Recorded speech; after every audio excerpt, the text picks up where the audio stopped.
آپ کی خدمت میں وہ میٹھی میٹھی سنتیں پیش کرنے کی کوشش کروں گا جو بالخصوص احترام مسلم کے لیے ہماری رہنما ہیں.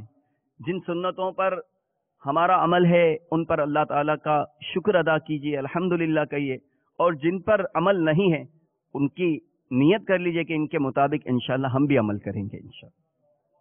سلطان دو جہان صلی اللہ تعالی علیہ وآلہ وسلم ہر وقت اپنی زبان کی حفاظت فرماتے اور صرف کام ہی کی بات کرتے. مزید امیر اہل سنت فرماتے ہیں کہ ہمارے آقا صلی اللہ تعالی علیہ وآلہ وسلم آنے والوں کو محبت دیتے، نفرت پیدا ہو ایسی کوئی چیز نہ کرتے. قوم کے معزز فرد کا احترام فرماتے اور اس کو قوم کا سردار مقرر فرما دیتے.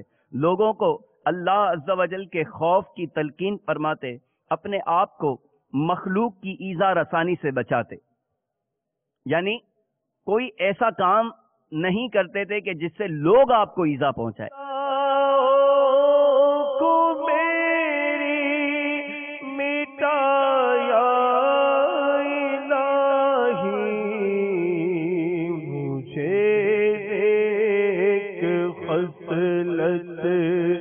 بنایا الہی